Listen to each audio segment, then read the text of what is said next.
سندا أبزودب أو قلسو نيريو توم أو قلسو زنورو توم تصرح صراحتي بستفعل عليه ملكع انتس بخاسيت ندا قدحقا انتس بسئل ملكع انتس كنت أورقت كي ترفت ناو حدا مأخل مترناف تتاريخ بتلي زوم نيشتن ناي تمهرت عدل زنورم سبعت زخمتي زله صباح نغو تحتتينا بتلي كع تزقر رسب من لو كلبه لو بحال تلس ملسي خدال لو زبل تاريخ لنا معناتيو سلازي زمكم ديام زولو تاريخات اب مسناد صقمات نيرو منعيم ግን ካብ حمشاي غوايه ب1990 ዓመተ ምህረት غوايه ተካይዱ ኣብዚ غوايه እዚ ታሪክ ናስ ኣይንስንደን ዘለና ዝብል ገምጋም ተላዒሉ ንምስራሕ እንበር ንምስናድ ተጋሩ ስንፍና ኣለና እዩ ይበሃል ይውን ሕዝውን ከምቲ ዝበሃል ዝነበረ ኣሎ ይሕዝውን ማለት እዩ እንስንዶ ሳይካልና ስለዚ ምስናድ ከዓ ክጅመር ኣለዎ ተባሂሉ ኣብ ሓምሻይ ጉባኤ ጥንክር ዝበለ ገምጋም ተካይዱ ታኡ ኮሚቴ ተቋቂሞም ትስነዳ ክንጅምር ኣለና ተባሂሉ ተጀሚሩ እዩ ማለት እዩ ካብ 1990 ዓመተ ምህረት ሓሙሽተ ተጋደልቲ ነቲ መጽሓፍቲ ዘሎ ጽሑፋት ክጽሕፋ ሓሙሽተ ተጋደልቲ ኮምፒውተር ሰልጢነን ስራሕ ክጅምራ ተገይሩ እዩ ማለት እዩ ታኡ ሓንቲ ናብ ካብ ድምጽ ወያነ ዝመጽእ ብሚድያ ዝሐልፍ ዝነበረ ጽሑፋት ንሱውን ክጽሓፍ ተገይሩ ቀዲማ ዝጀመረት ያው ንሳያ ማለት እዩ ካሊ ሓንቲ ከዓ ከዲስ አበባ ኣብ ስራሕ ዝነበረት ብጽሓፊት መልክዕ ትሰርሕ ዝነበረት እሳውን ከዲስ አበባ ተሳሒባ መጽኣ ታኡ ጎድፈይ ሓድሽ ነቲ ጽሑፋት እንዳፈለየ ኣብ ዕጥቂ ቃልሲ ኣብ በረኻ እንዳሃለወ ተመክሮ ስለ ዝነበረ ትጽሑፋት በብመልክዑ በብዘርፉ ክዳሎ ኣብ ምግባር እንዳፈለኻ ምቕራብ ታኡ እዚውን ጎድፋይ እውን መጽና ማለት እዩ ካብኡ ታይና ንገብር ነርና በቢ ወታደራውን ፖለቲካውን ኣመራርሓ ዝመርሖ ኮሚቴ ተቋቂሙ ተኮሚቴ ከዓ ብኒ ስዩም መስፍን ዝምእኸሊ ማለት እዩ ንስዩም መስፍን ዘማእኽልዎ ብቀረባ ከዓ እንሕቡር ዝሕግዝዎ እንናጻነት ተስፋው እን ዶክተር ገብረአብ እዚኦም ዘለዎ ኮሚቴ ሓሙሽተ ድዮም ሽዱሽተ ጌጋ ክለለይ ኮይኖም እቲ ታሪክ ዕቀባ ክጅመር ተገይሩ እዩ ማለት እዩ እዚ ታሪክ ዕቀባ ክጅመር ተሎ መጀመርያ ንሕና ሰልጢና ስራሕ ክንጅምር ተለና ብካሴት بقال ما تيجي كوشنر تداليو بت كوشنر مسرت تبهيوت زلة تجارلاي كم لا تندهالوا انتس بعبيت انتس بستفعل عليه مالك خيام لا تندهالوا كسرنا دلوا تواهيلو كافتي جبر حبرة سبن كافتي تجارلاين كحتة اللوا تحتي تقع بخاسيت مالك كمل اللوا سلذي كم زي أجرام تنقصاقسهم زوجكوا تاكم تين السلام على تي بوليس بيرو زمرها صحفات استفعل عليه وتدراون بوليتيكاون سرحت له زوم سرحت زي أمكعة مجمع صحف اللوا تواهيلو بوليتيكاون وتدراون ندا رققة كصحف تغيرهم على تي تاون هذي بتينكا نايسيسي صحفات مجمع كصحف تاو راديو ركب كعا استفعل عليه مولكعو تلف الله ترى راديو ركب الله نانا هادو زي أمون قديمهم دد حرثنا يبوليت بيرو صراحتي كسرحو ندعت جوري أمتنيحهم مالتي أبزي تودب أب قالسي حزب تجراي تسرح ولا كنت أبو ورقة هذا أسد بحال قداد ورقة ولا تهون نصبح نجوه تاريخ كتكون تقليا ولا فرق قلنا تجلفة ክትእከብ ኣለዋ ክትስነድ ኣለዋ ክትጥርነፍ ኣለዋ ጽባሕ ንግሆ صحافة ታሪኽ መጽኦም ሪኦም ኣተሓሒዞም ክጽሕፍዋ ይኽእሉ እዮም ዝብል ዓብይ ወነን ሞራልን ነይርዎ ኣብቲ ህዝቢ ኣብቲ ተጋዳላይ ኣብቲ መሪሕነት በተለይ ስለዚ እዚ ስራሕ እዚ ከምዚ ነይሩ ማለት እዩ ኣብዚ ዝዕቀበሉ ቦታ ያው ከምቲ ዝገለጽክዎ ኣብ መጀመርያ ኣብ ቤተ መንግስቲ እቲ ክጥርነፍ እንተሎ ኣብ ቤተ መንግስቲ ጽሑፋት ክጥርነፍ ይተገይሩ ተጠርኒፉ ከዓ ከምቲ ዝበልኩኩም ኣብ በብዘርፉ ክጽሓፍን ክስነድን እንዳተገበረ በቢ ዘርፉ ንኣብነት ንምግላጽ ኣልጋነሽ ሕዝቢ ህይወት ዘየላ ባዲ ሸሞንተ ክትጽሕፍ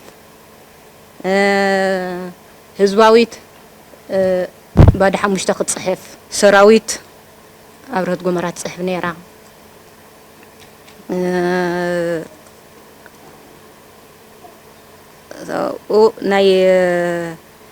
ናይ ወጻኢ በሲዕያ ነይረ ናይ ወጻኢ ትጽሕፍ ዝነበረት ከዓ ኣብ ብርሃነ ነይራ ማለት እዩ እዚ ከምዚ ዝበለ ተማቃቂልካ ናተይ ናትካ ዘይብሉ ተማቃቂልካ ግን ነቲ ስራሕ ኣሳልጦ ተባሂሉ እንዳተሰርሐሉ እዩ ጸኒሑ ማለት እዩ ስለዚ እዞም ከምዚኦም ዝበሉ እቲ ታሪኽ ኣምስናት ዘለና ሽግር ያው እዩ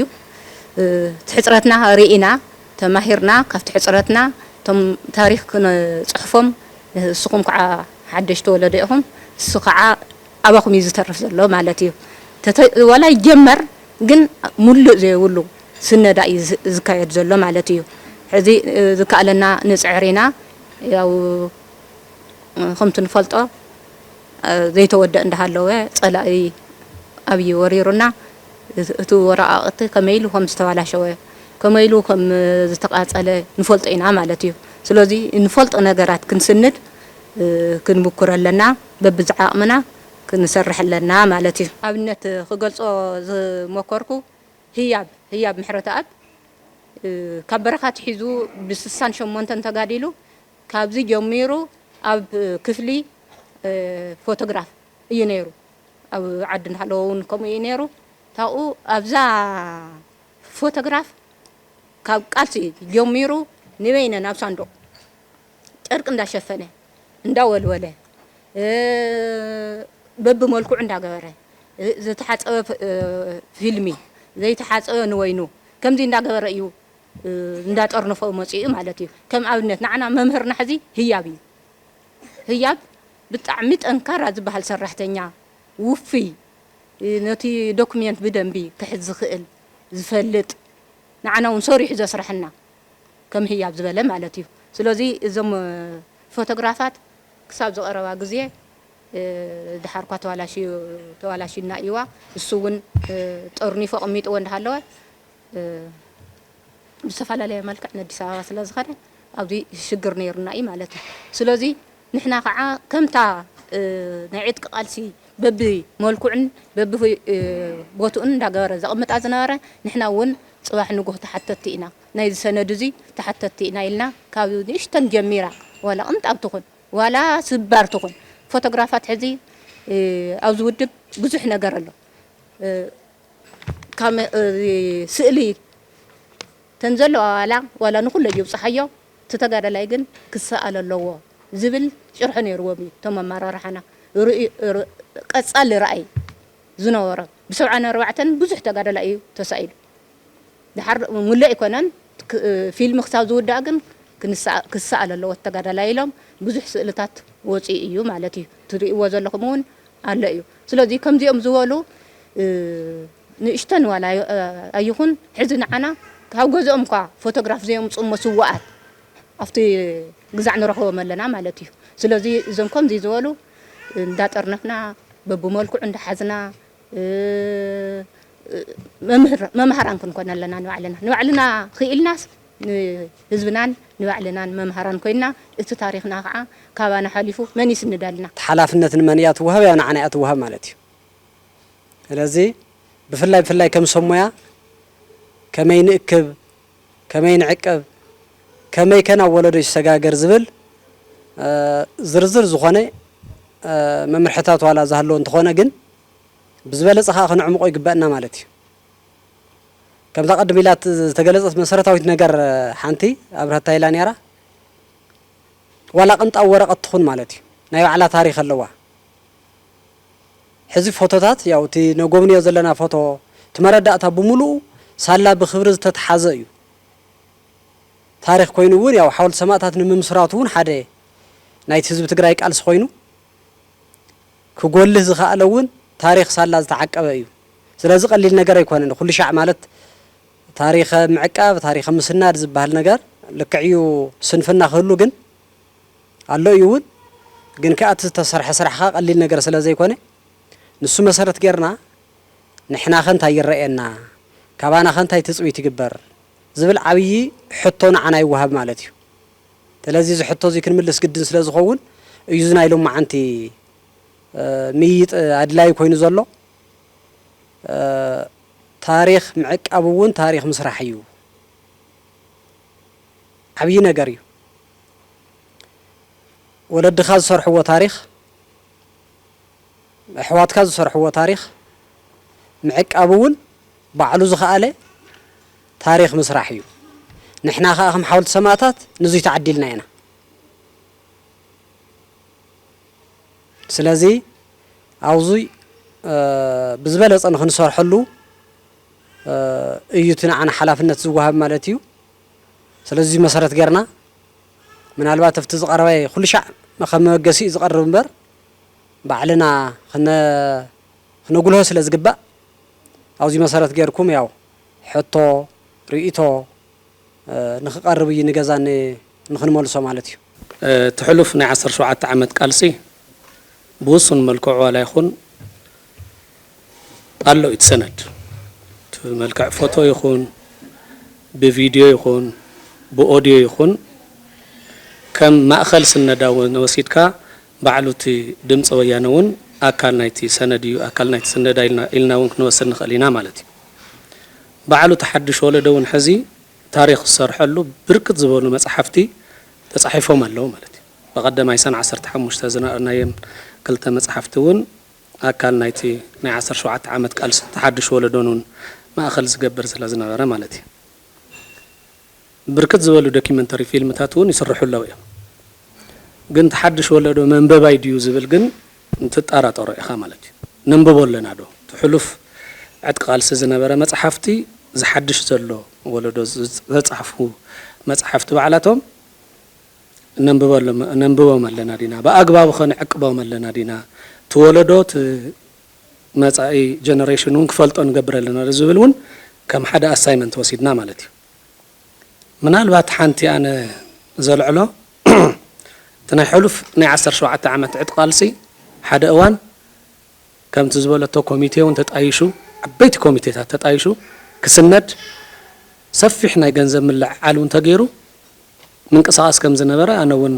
ኣብቲ ዝነበርኩሉ ቦታ ይዕዘብ ነይረ እየ ማለት እዩ ሕዚ ንሱ ኣብ ምንታይ ብርኪ እዩ እኒሄ ክስነድ ተባሂሉ ኮሚቴታት ተጣይሹ ዝነበረ ክፍሊ ስነዳ ኣብ ምንታይ ብርኪ ኣሎ ዝብል ነገር ከም ሕቶ ከልዕል ይደልየ ዝቐረበ ግን ፅቡቕ ይቐኒ ኢለ ኣነቲ መሰረታዊ ክስተኻኸል ኣለዎ ኢለ ዝሓስቦ ግን እቶም ሰነዳት ከም ዘለዎ ኮይኖም ኣብቲ በቲ ኩነታት እውን ኩሉ ዝዓነው ዝተቃፀሉ ሰነዳት እውን ኣለዉ ግን ኣብቶም መዋፈር ዝነበሩ ሽዑ ኣብቶም ናይቶም መዋፈር ዕጥቂ ቃልሲ ዝነበሩ ናይ 17 ዓመት ብዝግባእ ነቲ ማሕበረሰብ ሰብ በዓል ዋና ናይ ታሪክ ጌርካ ኣብ ምግባር ግን ብጣዕሚ ክፍተት ነይሩ ማለት እዩ ናይዚ ኣብነት ክኾንና ዝኽእል ብዙሓት ኣዳራሻት ኣለዉ ከም ንሕሳ ዓዲ ሕፈሮም ዓዲ ገዛእቲ ካልኦታት ኣለዉ ምስ ናይ ባዶ ሰለስተ ዝነበረ ናይ ቲያትም እውን ነይሩ ናይዚ ኣብ ጫሞ ዝነበረ እውን ኣብ ናይ ፃኢዝ ኣብ ናይ ፀድያ ዘሎ ግን ፈሪሱ ኣሎ ማለት ብዘይ ብግንዛበ እቲ ኣዳራሽ ፈሪሱ ገዛ መስርሒ ዝገበርዎ ኩነታት እውን ዝረኣናዮ ነገር ኣሎ ማለት እዩ እዚ ምስቲ ከባቢ ዘሎ ናይ ባህልን ቱሪዝም እውን ምስቲ ከባቢ ዘሎ ናይ ኣመራርሓ ናይቲ ወረዳ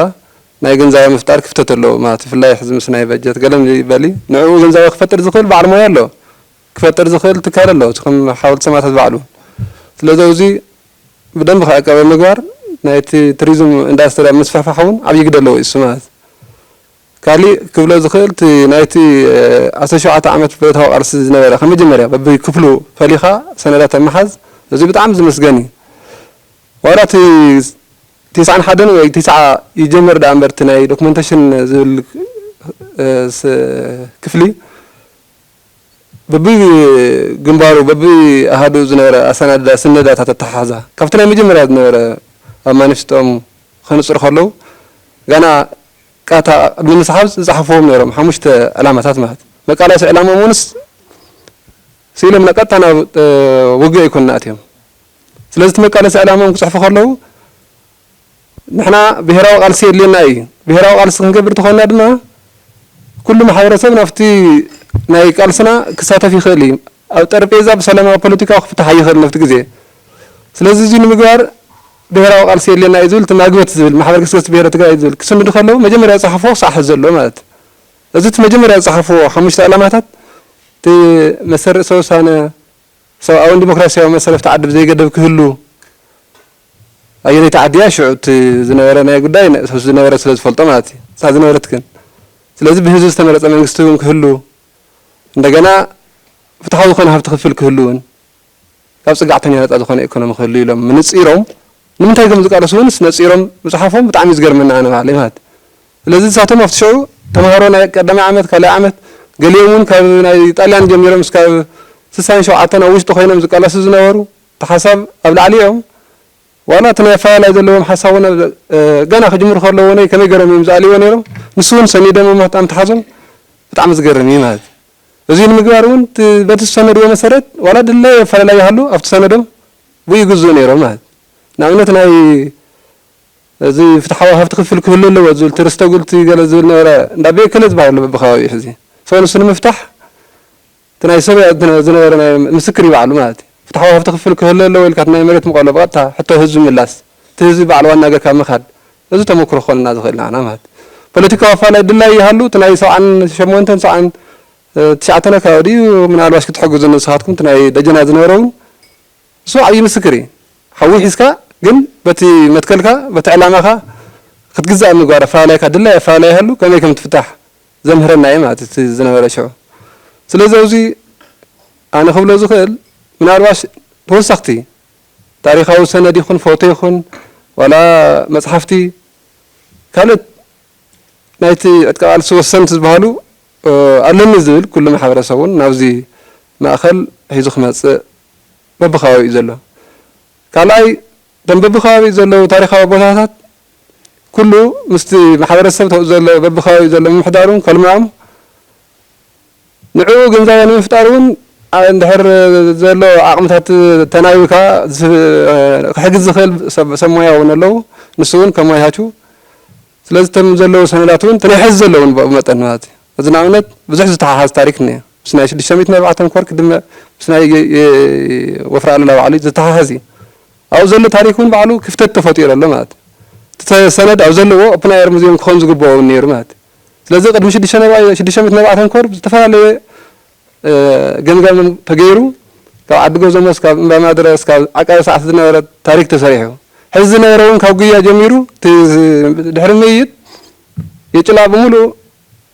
ታሪክ ተሰሪሑልና ሕዝቡን ብተግባሩን ተመስኪሩ ማለት ኣብ ህዝብ ዝሐሸ ሰላም ኮይና ክንረጋግጾ ዘይከኣልና ጎኒ ለጎኒ ኣብ ለይዛር ኮይናት ኮይኖም ከቢድ መስዋዕት እናኸፈሉ ኣብ ልምዓት ስራሕቱን ይነጥፉ ነይሮም ከም ተቀድሙ ኢሉ ነብረት ጉመራ ዝገለጸቶ ኣብ ትምህርቲ ኣብ ጥዕና ኣብ ናይ ሕርሻ ስራሕቱ ይነጥፉ ነይሮም ክሳብታ ዝስውኡላ ሰዓት በቲ ይጋደሉ በቲ ድማ ዝቕፅል ወለዶ ስለ ዘሎ ክመሃር ስለ ዘሎ ክሕከም ስለ ዘሎ ሰሪሕ ክጥወር ስለ ዘሎ ስራሕ ሚሮም ክሓልፉ ስለ ዘለዎም ኩለንትንኦም ንህዝቢ ተሃጊሮም እናሰርሑ መፅኦም እዮም ኣብቲ ናይ ስነዳ ክንመፅእ ከለና እውን ካብ ጽባሕቲ ብረታዊ ተጋድሎ በረኻ ደደቢት ለካቲት 11 ካብ ምእታይ ጀሚሩ በብዋኑ ተዓቅሙ ዝፈቀደቶ እናሰነድዮም መፅኦም بكمبيوتر ليك صحافي خيلي خون فتوان أو ورقة تغني صحاف نيرو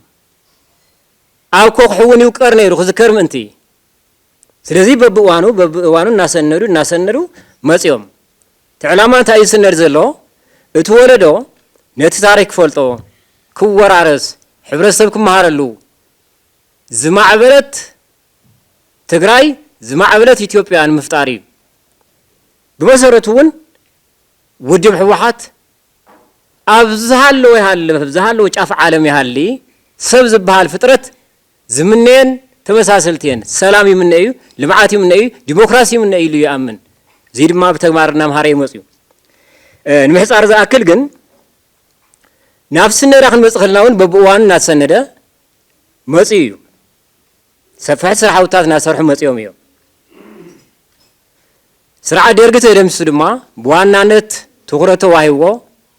ማእኸል ሓወልቲ ሰማዕታት ዝበሃል ትካል ተጣይሹ በአዋጅ 161 ንዝባር 2001 ክመሓደር ተወሲኑ ናብ ተግባር ኣትዩ ጽቡቕ ስራሕውቲ ድማ እናሰርሑ መፅኦም ነገር ግን ከምቲ ኣብቲ 17 ዝነበሩ ብረታዊ ተጋድሎ ዝነበረ ናህሪ ታሪካ ምዕቃብ ኣብ ጥዕና ምስራሕ ኣብ ትምህርቲ ምስራሕ ኣብ ልምዓት ምስራሕ ግን እቲ ናህሪ ግን ንእሽተይ እናተዛሓለ ብዝተፈላለየ መልክዕ እናተዛሓለ መፅኡ ለዛሓሎ ምስጢር ከምናተይ ርድኢት እቶም ምሁራት ንህዝቢ ዝነብሩ ተጋደልቲ ካብ ክቡር መራሒና ጠቅላይ ሚኒስትር ነበር መለስ ዜናዊ ጀሚሩ ህዝባውነት ዝብል ነገር ከም ሽኻል ሒዞም ይሰርሑ ስለ ዝነበሩ እዩ ነገር ግን ውልቃውነት ሓደጋ ህዝቢ እዩ ሓደጋ ስርዓትና ኢሎም እውን ኣምሂሮም እዮም እቲ ናይ ፀገም እውን ዝኸውን ዘሎ ከምቲ ኩሉ ግዜ ንሪኦ ዘለና ብዝህ ዘሎ ህሉ ኩነታት በብቤት ዕዮ ዘሎ ውልቃውነት ናሳዕረረ ይመፅእ ኣሎ ማለት እዩ እዚ ውልቃውነት ምስዕራር ድማ እንታይ ፈጢሩ ማእኸል ሓወልቲ ሰማዕታት ኣብቲ ታሪክ ምስናድ ክንዲት መጀመርያ ዝተዋሃቡ ልኡኽ ግን ክኸደ ይከኣለን ዝምልከቶ ኣካል እውን ክንዲ ዝግባእ ቆላሕታ ክገብረሉ ይከኣለን ዋናው መሰረታዊ ነገር ክንረዳዳእ ዘለና ታሪክና ክዕቀብ ኣለዎ እቲ ፅቡቕ ብፅቡቕ ጎኑ ወረደ ክመሃረሉ ጌጋታት እንተ ነይሮም ድማ መሊስና ካሊእ ጌጋ ከይንፍፅም ክንመሃረሉ ክዕቀብ እዩ ዝግባእ ነገር ግን ቆላሕታ ይተርፍ እዩ ክንዲ ዝግባእ ኣይሰርሐሉን በተለይ ከዓ ድሕሪ ኩናት ፅንተት ማእኸልና ከም ዝዓነወ ይፍለጥ እዩ ታሪክና ከም ዝዓነወ ይፍለጥ እዩ ስለዚ ነዚ ተኳሳሓይ ኮይንካ ከም ማእኸል ሓወልቲ ሰማዕታት በተለይ ከም መሪሕነት ብድምር ድማ ነቲ ህዝቢ ቀሳቂስካ ማእኸልና ክሓወም ምግባር ይተርፍ እዩ ዝምልከቶ ኣካል ነዚ ዝመርሕ ኣካል እውን ካብ ቦርድ ጀሚሩ ድማ እርግፅ ይርድአኒ ኣብ ፅዑቅ ኩነታት ኣለና ወይ ከዓ ካልኦት ቃልስታት ተደርብቲ እውን ክህልው ይኽእሉ እዮም ነገር ግን ታሪክ ዘይብሉ ህዝቢ ክቕፅል ስለ ዘይኽእል ነቲ ታሪክ ምስቶም ካልኦት ንሰርሖም ዘለና ናይ ፖለቲካዊ ስራሕውቲ ናይ ልምዓት ስራሕውቲ ናይ ኩሎም ስራሕውቲ ማዕረ ትኩረት ተዋሂብዎ ታሪክና በብእዋኑ እናተዓቀበ እናለምዐ ሕብረተሰብ ተጠቃምና ኮነ ክኸድ ስለ ዝግባእ ኣብዚ ዘሎ ቆላሕታ ይተርፍ ዝብል እምነት ኣለኒ ስለዚ ኩላትና ካብ ሎሚ ጀሚርና ተኳሳሕቲ ክንከውን ልምልከቶ ኣካል ድማ ነዚ ማእኸል ትኩረት ክህብ ኣብዚ ሓንቲ ክጠቕሳ ዝደሊ ኣብዚ ብቱሪዝም ዝተምሃረ ብዙሕ ክኢላ ኣለና ዩኒቨርሲታት መቐለ ኣክሱም ካልኦታት ናይ ሃገር እውን ዘለዋ ዩኒቨርሲታት በቱሪዝም ብርክ ዝበለ በዓል ሞያ ኣመሪቐን እየን ብዙሕ ክኢላ ኣሎ ነዚ ብቱሪዝም ዝለምዐ ወይ ከዓ ካልኦት ስራሕውታት ብድምር ማእኸል ሓወልቲ ሰማዕታት ዘለዉ ክኢላታት ወዲብካን ተሓቢርካን ነቲ ታሪክ ብዝግባእ ክእከብ ክውደብ ክስነድን ሕብረተሰብ ክፈልጦ ምግባር ግን ይተርፍ እዩ ነዚ ወዲቡ ናብ ስራሕ ዘእቲ ሰብ የድሊ እዩ ኩሉ ዝምልከቶ ኣካል ቆላሕታ ክገብረሉ ዝግባእ እዩ እሞ ብዘጋጣሚ እዚ ኩላትና በቢ ዘለና ዓውዲ ስራሕ ካብቲ ክኢላ ጀሚሩ ተመራርሓ ዘሎ ኩሉ ትኩረት ሂቡ ክሰርሐሉ ታሪክና ክዕቀብ ክለምዕ ክወራረስ ኣለዎ ከም ህዝቢ ክንቅፅል ተኮይና ድማ ከም ቁልፊ መደብ ክውሰድ ዘሎ እዚ ስለ ዝኾነ ኣብ መሪሕነት ዘሎ ሓደ ፀገማት እውን ዝምልከቶ ኣካል ቆላሕታ ክገብረሉ ንስራሕ ትኩረት ምሃብ ነዚ ማእኸል ምልማዕ ዝተርፉ ነገራት ኣለዉ እዮም ስለዚ በቢ ዘለና መደብ ስራሕ ኩላትና ትኩረት ክንበሉ ስለ ዝግባእ ኩላትና ድማ ነዚ ከም ዕማም ሒዝና ክንወፍር ይግባእና ምንታይ በፂሕ ኣሎ እቲ ስነዳ ዳርጋ ከቢድ ሽግር ዘለዋ እያ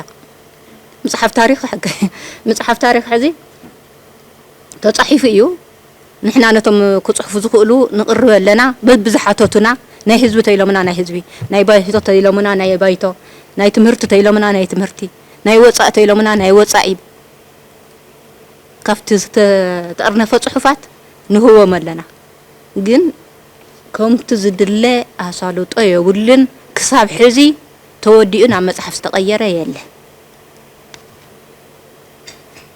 ይጽሓፍ ኣሎ እዩ ግን መጽሐፍ ተቀይሩ እንተስ ወታደራዊ እንተስ በፖለቲካዊ ናብ መጽሐፍ ክቅየር ተባህለ ኣብ መጽሐፍ ክሳብ ሕዚ ኣይተቀየረ እቲ ጅግና ህዝብናን ሰራዊትናን ዝሰርሖ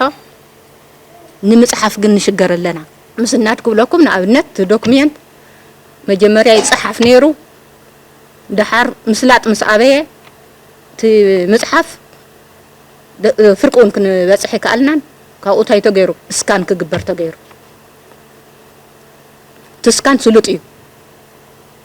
ታኡ ከይተወደእ እንዳሃለዎ ከዓ ኣብይ ወሪሩና ሕዚ ዝበዝሕ ተጻሒፉን እስካን ተገይሩን እዩ እስካን ዘይተገበረ ዝጠፍአ ግን እውን እንሄና እዩ ሕዚ بإكسترنال هارد ديسك زحزنا يلو بفلاش بستفلا مولكعو أبوزح حيزنا يئنا تسكان تقبرن تستحفن أي تفقنا زتفقنا قانا أخي بس احنا عندها لنا زتقاس لنا قنا له سلازي حزنا أبنت مردأتها تقادل تزول بهوت زلو تقادلتي هاي سوات لنا أي بهوت زلو تقادلت قد تشم زرزر مهدران اسكان كي تقبرن دهالو يطفينا مطعمون بزح يزاروي حقهم ينكا تودب نكم زيتات زولو كحز نكم زيتات زولو خدالو يزقبا قنا مونغو اقل تعتعي بصحنا له كاب درق دمسيسنا اونوك مزي كاب اونوك دمسيسنا ورار شعبيا قطيمنا زهد بزي كعرفت يركب جن ولا عرفت يركب حزون أوي يموتيو ولا عرفت يركب جن ترى باريبكا كنت خسلت أزقبع أصليتنا جن كنا دالوي كألنا دوكمنتنا عملتيه سلوزي يفرس الله حقهم يهم صلاة خونيلو إذا حاولت زي فرسوا مخدموني حزنية مهنياتو حزب تقرأي كم حزب ما تأنس ولا حدا سبتو أريه تقرأي له يا أخلنا أيو قطفنا أيو سلذي حزب كم حزب ما تأن ويا كم نفلت أو نسمع عن ونسلز خنا كبر رسل له أيو نحنا خينا برسجن تنكرنا خنك على سلنا تنكرنا كنسند لنا تاريخنا سلذي يبدأ أزلنا يتأكمي لهم تتجاد علي سئلي كصنحه أنت تسويه تسائل تصنيح جن تتاريخ تاريخ خوني لهم كقدم ما رحت نحسيوهم تنزنا ورا فيلمي كابستفعل عليه ملك عزمتا سئلهم قمت وين غيرهم يوم مالتي تاريخ معقاب وي حدقتات يكونوا معقاب سي كولدنا حدا عبي نجر كنورسو زغبنا ني حز ولدنا قدم انتاي يغورو نيروم سي تنوريو زلنا حزي كاو حتى فلفلو بوتاتات نوريوم زلنا يا بتزمنو ديجيتايزيو بحوي بسب سرحن تفطرن حدقاتات እና ተቃጸል خشغروم تلو تحز نوريو زلنا خاو حتى فلفلو مالتي او عقاب يغبر نيرو زي بزمنو ديجيتايز كنولو نخير مالتي بانا خنمصو تلنا እንደገና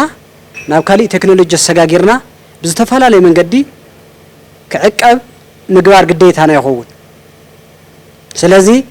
እዚ ሓደ ወሳኔ እዩ ካሊ እንደገና ተባሃለ ኣብ ተፈላለየ ቦታታት ዘለዋ